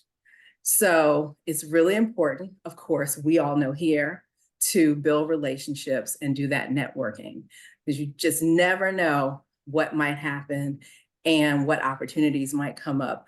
Earlier call today, one of the speakers talked about film and creating films based on books. So there's a lot of opportunity that you just may not entertain. So I just want to share, I want to remind people that hitting the publish button is closer to the beginning of your thought leadership. It's not that wait, it's not that you say, okay, I hit publish, now I'm going to wait and see what happens and expect people to come flooding into to buy your book or read your article. That's not how it happens. It's one step in a very long process. It is a long game. Publishing is a long game. In the industry, we say that books have a long tail. And that means that it could be years, which is not a bad thing. It could be years before you even see the residuals of your book sales or the impact of your book sales, if that's what you're intending to do. But think about it. We still quote MLK and Shakespeare. So you have to think about this as a long game. Any questions? Okay. Well, thank you. We're going to have a additional time for some Q&A after Grant's presentation. So I'm going to bring up Mr. Grant McGaw, and we're going to talk to us about how to optimize our LinkedIn presence. And there's quite a bit to unpack there. So Grant, if you're ready, we're going to bring you up, sir, and get you to unmute. Oh, that would help, wouldn't it? Gonna have a talk with the mute button, like, wow, he made a lot of noise, but I didn't hear it. All right, so go ahead and you can share your screen. All right, before I share the screen, because I don't want to do death by PowerPoint, I want to make this more workshop style. Because everyone here probably has a LinkedIn profile, but you may not know how to optimize it. And so we're going to get into that. This is important. So I'm going to be your guide on this journey, which I call personal brand mastery when we're talking about using LinkedIn. And the challenges marked by my professional path. I want to talk about me working tirelessly, but often found myself bypassed for key promotions and opportunities. And this experience led to a significant need for a service dedicated to empowering professionals in crafting and amplifying their personal brands. Now, driven by my insight, I founded the personal brand coaching business on 5-Star BDM. And my mission is simple, yet profound, to assist individuals in uncovering their unique strengths and forging a compelling and cohesive message and producing impactful content and highlighting their capabilities and knowledge.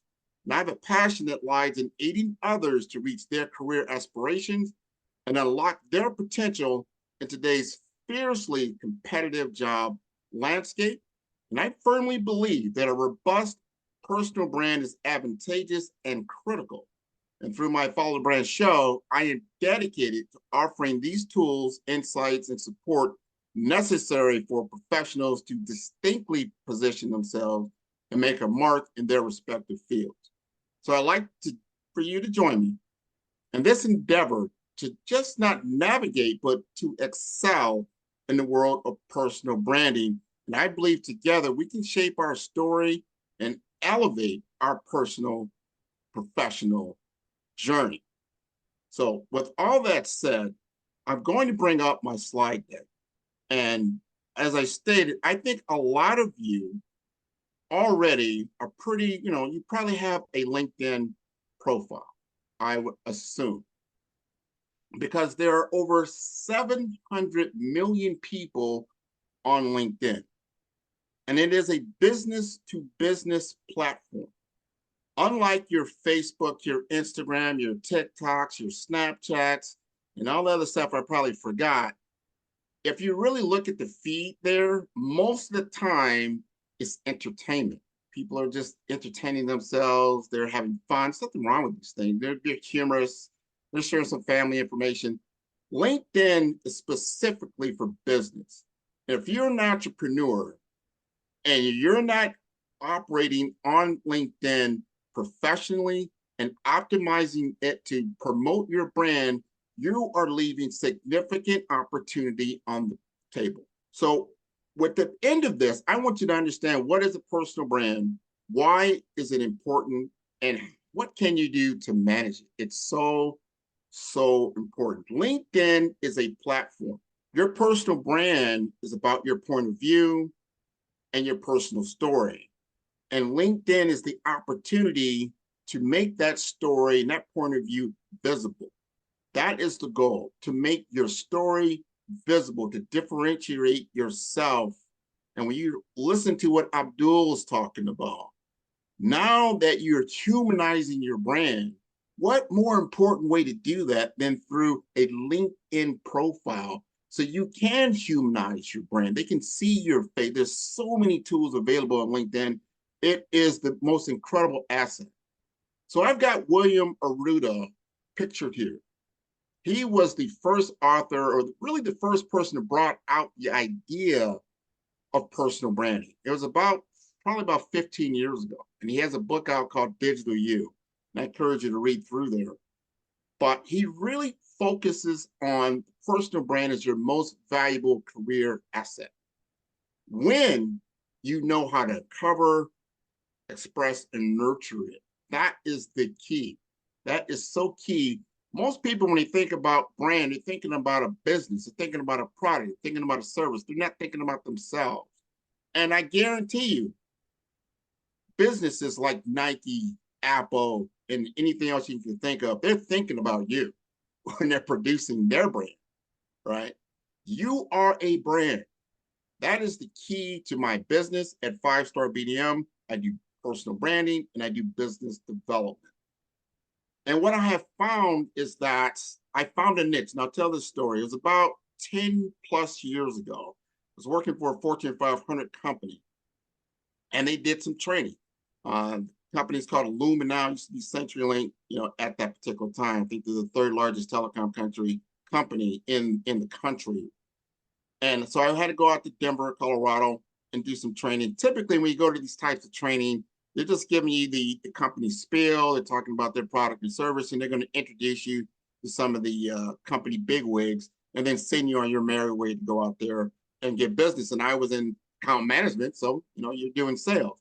He said, before that, I want to introduce you to a LinkedIn optimization course. And we were like, LinkedIn optimization? Remember, this is about 15 years ago. And, people are just really getting into Facebook, some other stuff. And LinkedIn was kind of like your monster.com type of thing. It's really for just finding talent, human resource. You put a job out there, and whoever's looking to maybe hire you and vice versa. That was really what LinkedIn was about. That's how people looked at it. But it changed over time. So in this course, the trainer came out and said, look, the average time that an account manager stays in a position is 18 months. This is bad for business. 18 months, then by the time we train you, sent you out there, and by the time you hit the street and try to develop business, within 18 months, you'll probably lose a job or go on to another job. We want to stop that. And we found by doing that, by collapsing the windows of time, by being able to put you in front of your prospect quicker, we feel we have a winning case. And he whipped out LinkedIn. He said, LinkedIn. Everybody familiar with LinkedIn? A lot of people raise their hand like, okay, great. And he says, who is your prospect? Who are you looking to do business with? So we're looking to do business with C-level executives at different corporations within our territory, like a vice president of information technology. And at the time, I'm selling telecommunications type equipment. So, okay, all right, let's pull one up on LinkedIn. So he put it up on the screen, and we see this vice president of IT. He's got a well-crafted banner page. He's got a really strong-looking headshot. He's got an about page that tells his story about himself. Then he's got a very well-crafted resume and his experiences and skill sets. You're like, wow, that looks great. You said, okay, pull up your LinkedIn profile. And I was shocked because when I went to my LinkedIn profile, I looked like I just walked out of Starbucks or something like that. I had a full body shot. I was just had just a shirt on, nothing in particular about me, had no banner page at all. All my about page, or the very first sentence you see is this IT sales guy at so-and-so company, nothing differentiating me at all. And just a regurgitation of my resume. There's nothing there. Then you just said a simple question. Why would this person do business with you? It was clear as day. I was not prepared to do business on a digital platform. I did not look the part. There was nothing, had nothing to do with my race, my ethnicity, nothing. It's just the fact, if I showed up at this guy's office looking like I did on LinkedIn, they wouldn't even open the door. You've got to show up on your digital profile, especially on LinkedIn, as if you're ready for business. This is your digital office. And these are your prospects. There's 700 million of them who are passing by your office every day, every day. So you want to be able to differentiate yourself because you've got to stop them to look at your profile and check you out. You've got to understand your character, your competence, your charisma, who you are and what you do. But most importantly, why you are special. Why you are special. What is your uniqueness about what you do? There's a ton of people that do branding, a ton of people that do marketing, a ton of people that do what you do, but nobody does it exactly like you do. And are you leading with that? And I see this over and over and over on LinkedIn. No one differentiates themselves. They just put their company title and where they work. What's that say? Not a lot. So now you're competing with about 200 million other people. You need to differentiate yourself to become special. So it's about your personal story and how you can tell that story. Because without that personal brand, as I just articulated, you are a commodity. You do have a disadvantage and you are limiting your reach because you're not utilizing the platform to its full potential. What LinkedIn wants you to do is to engage. They want you to network. They want you to come together, just like when you go to a business network function. The function is all about, you hear Hutch talk about this all the time. Come together, engage, find out what each other person does, and then find out if there's some synergy there that you can create business opportunity. That is what LinkedIn is all about. And this is not a time to be inauthentic. Don't claim to do stuff. Be about it. Show what you're about. As Tressa just talked about, being a thought leader. Show that you are the thought leader in your field. Demonstrate your expertise every single day.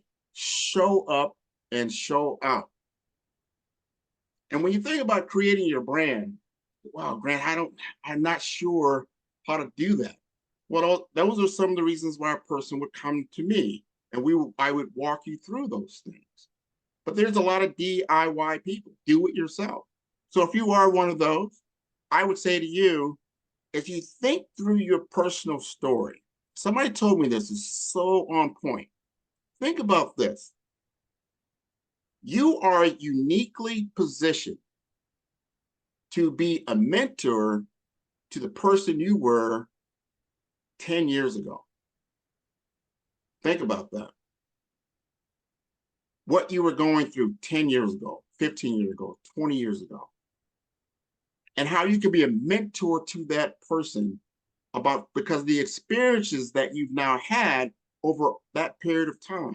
And what story could you tell your younger self that would be important if they only knew then, right? We always talk about if I knew it then, right? But you do know it. And there's somebody out there. Remember, there's 700 million people out there. If you're telling your story about how you overcame challenges, how you came to positive conclusions, how you were up against the wall and you came through it. This was 10 years ago, 5 years ago, whatever it was.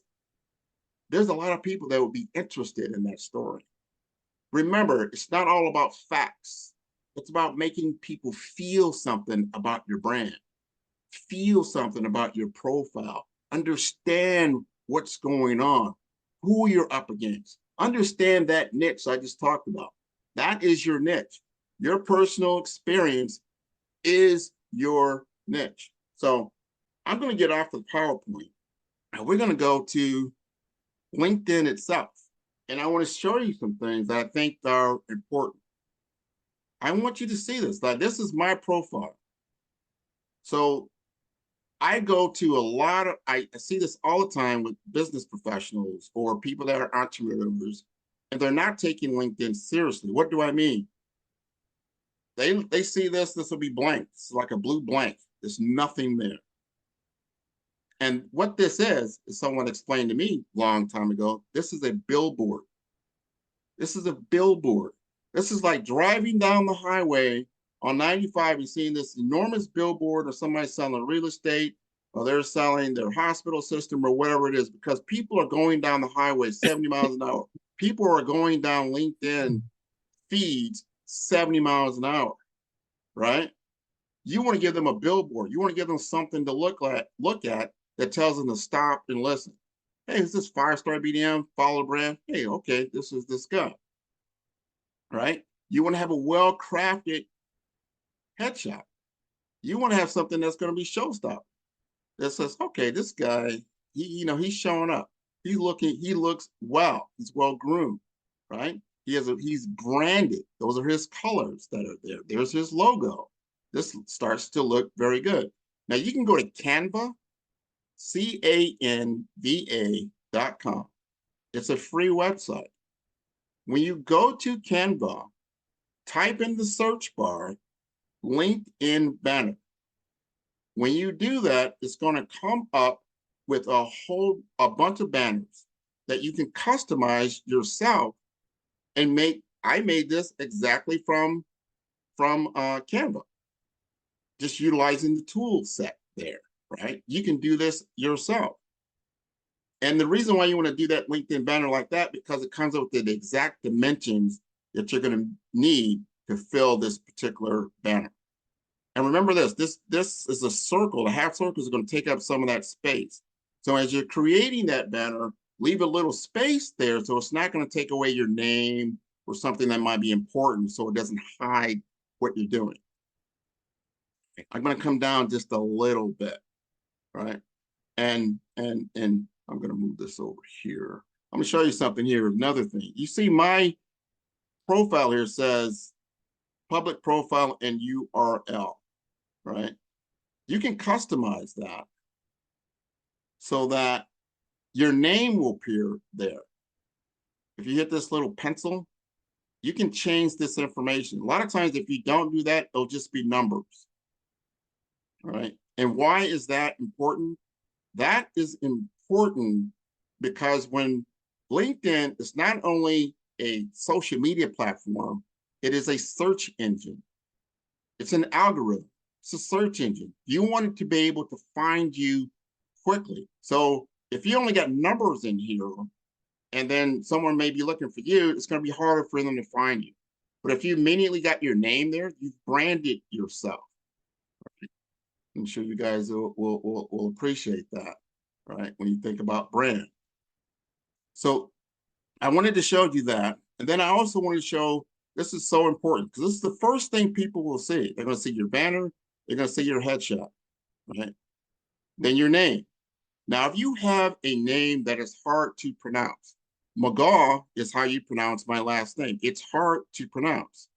You can go into this particular application and actually have it pronounce your name. So if I hit this button up here, it's going to, I don't know if I hit the sound button, but when I hit this button up here, it actually says my name. You want to do that. If you have a hard to pronounce name, this is an important way, because when the first thing someone does today if you're going to have an important meeting or you're going to meet somebody or somebody tells you someone's name, they're going to look you up on LinkedIn. And they're going to see who you are and what you do.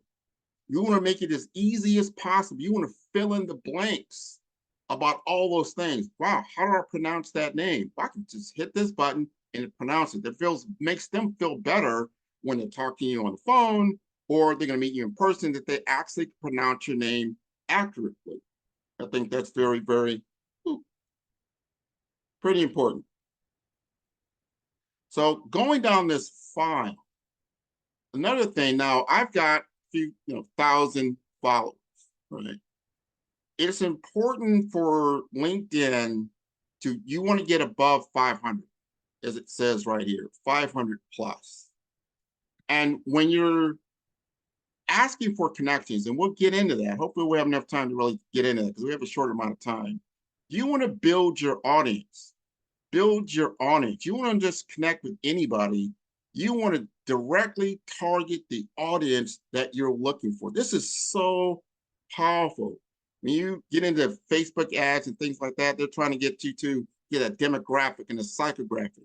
Now you can actually put in a company, type it into the search bar, and pull it up and find, you know what, I want to know who the chief operation officer at XYZ company, they are going to be there.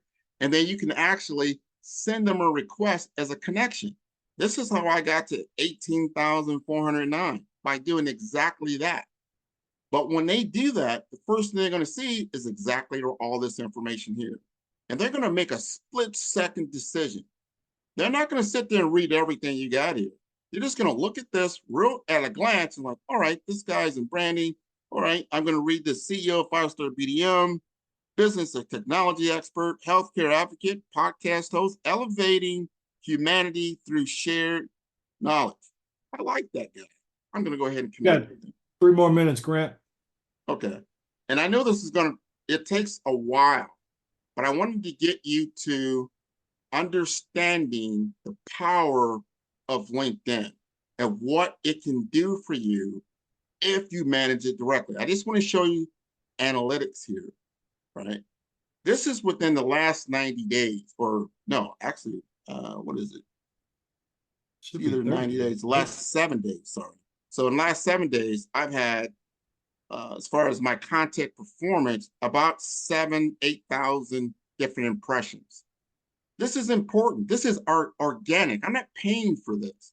This is just organic, putting out very positive posts and information that engages my audience on a daily basis. I've had over 1,200 profile views in the last week. 1,200 people have gone and looked at this profile that I just showed you. 423 companies have looked me up in the last week. I don't think I have to say any more about the power of LinkedIn if you use it effectively for business development. And I'll wrap here. All right. Great job, Grant. So we've got about 8 more minutes left, and we'll open up the floor for questions. So unmute and go right ahead. You prefer to raise your hand on your reactions, do that as well. I had a question for you, Jerome. Are you going to ask them the one question at the end of all of the Q&As? Yeah, exactly. Okay. Everybody gets the. Matter of fact, I think I'll go ahead and jump at that because sometimes that's a good starter. So the question that you guys should already be ready for is, what is the one thing that if you would recommend that the folks here, our cohorts, our co-entrepreneurs, so to speak, the one thing that from the standpoint of LinkedIn optimization, okay, from the standpoint of thought leadership, what is the one thing that you recommend that they do, that if they do it consistently, will enable them to accomplish their goals in this space of LinkedIn optimization and thought leadership, and will make everything else that they're trying to do in there easier? So the one thing that will help them to do a better job in terms of where LinkedIn optimization will work for them and will make the rest of what they're doing on LinkedIn easier. What is that one thing, Grant? And for you, Teresa, what's the one thing if they do as it relates to thought leadership that will help them to accomplish their goals and makes everything else easier that they're doing with thought leadership. Who's going first? I guess you are. You spoke up. Yeah, I spoke up. My one word, and I really mean this because I see it every day, is engage. You have to engage. You must engage specifically, especially when you're looking at LinkedIn. The more engagement that you have is the more visibility that you have. And then you begin to utilize the platform and understand how to utilize direct messaging to actually have conversation. And then to Tressa's point, then get them off a platform and actually talk to them, email them, and find out exactly how you can do business. It's part of the funnel, but you have to engage. ENGAGE is my word. Engage. All right. Love it. Love it. Teresa. Well, my word, my advice is the one thing is email. Use your email. It is the most, it's going to be the biggest differentiator for you as a thought leader in really building that trust and securing your brand value for the audience that you want to grow. So email, email, email. Okay. All right. Any other questions? Well, I know we're Denise close. has her hand up. Oh, okay. I'm sorry. Go right ahead. Go ahead, Denise. Well, I have a question in the meantime. Okay. My first question is for Teresa. So at what point do you know, it's two questions actually. First one is, at what point do you know your brand or your author platform is ready to start selling books? It's ready to start selling books. Well, yeah.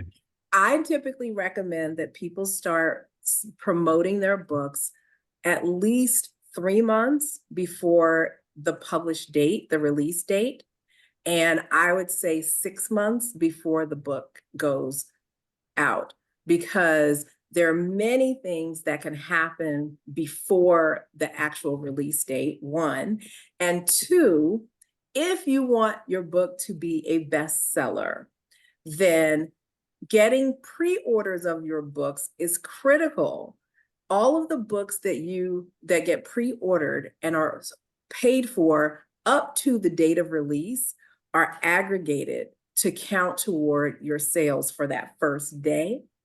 And that is how, in the broader markets, you get a bestseller. I also recommend that because if you're self-publishing, especially, there is an investment that you're making. And if you want to recover those dollars as quickly as possible, getting those pre-orders is important, because that means that before you spend money on ordering the books, you've already collected the money to pay for it. And that is a game changer. So you're not coming out of your pocket. I was at a WNBA, Women's National Book Association meeting with an author a couple of weeks ago, and she shared that her number is 4,000. So if you can sell 4,000 books, and you do the math, around 4,000 books, and your book on average is going to be between $25 and $30, that's a good amount of money for you to at least cover the costs for your book. So I highly recommend that. And it also gives you an opportunity to get those reviews and to compete, to submit your books to contests so you can get prizes, which is also helpful with your sales. And that happens a lot of times very soon after the release of the book or right before. So you want to be ready. All right. Great question. Great answer. A couple things. I want to ask all the speakers to put their contact information in the chat, because I think there's some people who want to reach out and contact you. And also, Yuselin was asking about, are there any other levels of connections on LinkedIn, such as direct connections, other kind of recommendation connections, and other things that may need to pay attention to? So Grant, real quickly, and then we're going to come back to Denise, and she'll be our last question. So I'm just trying to understand what you mean by connections. You're talking about primary connections, number 2 connections. I didn't understand that. Okay. Yes, that, and also it was shared with me also that they're based on your profile and the way that everything is set up, there's also recommended. I'm not sure if it's an analytics driven, that it's also recommended based on your profile. So those different type of connections. Yeah, Yeah, that's like true. recommendations. LinkedIn will, if you go to your My Network, it'll as you scroll down, it'll show you connections that it'll recommend to you. And it says, hey, based on your information that you put together, these are good people. It'll try to do that for you.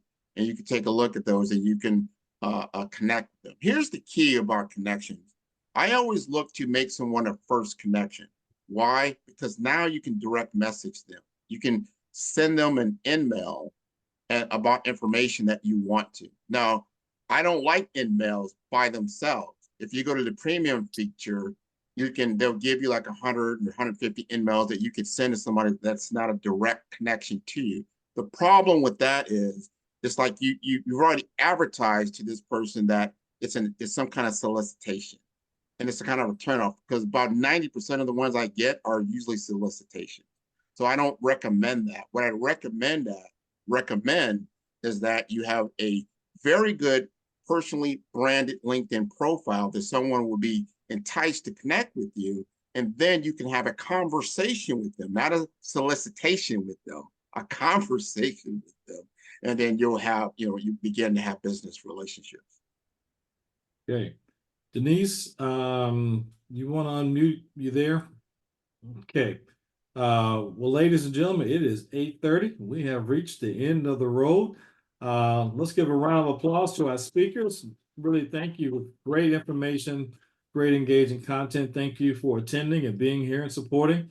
If you've enjoyed today, I got to tell you, don't miss Saturday. There's some really great information coming about in innovation and AI. One of our speakers will be coming to us all the way from London. And so it's going to be a really great time. And I'm already got a little bit of a insight into some of the things they're talking about. And guys, I'm telling you, you don't want to miss it. So have a great evening. And if you haven't already had dinner, go get dinner. If not, all right, before we go, we're going to do one thing. All right. What's the one thing that we're going to do that's going to make all the difference in your life and all the difference in everything that you do? We're going Take a picture. We're going to breathe. We're going to pray. Yes. Breathe and pray. Yes. Breathe and pray. All right. So I pray that you will have, much success, health, and wealth as you go forward. Everybody take a deep breath and say amen. Amen. Take a picture. Amen. Take a picture. Take the picture. Take the picture. Got it. Coming up. Two. Boom. Oh, Andre, you went away. Oh, he came on. Come back on, Andre. All right. Anybody else who can come on video? So going once, going twice. All right, here we go. Got you guys. Thank you. You're welcome. Bye, everybody. Have a good evening. Have a great evening. Take care. Have a great day. Great night. Are you saying something, Sherry? Because you're on mute. I'm saying this. Peace. Peace. Yeah, I was saying peace. All right. Okay, girl. I'm tired. I'm done. I know. I can tell. All right. I'll talk to you. I know it's past your bedtime. Well, not quite, but past work time. Right. All right. Bye. Bye-bye. Level up your success with the ICABA World Network, where accomplished Black professionals and entrepreneurs have created a thriving global ecosystem built from valuable connections and impactful collaborations. Be a part of a trusted network that uplifts, inspires, and enhances your success. Join like-minded and leading Black professionals to foster meaningful relationships, unlock opportunities, and access the resources you need to thrive in your career, business, and life. Go to ICABAWorldNetwork.com and join today.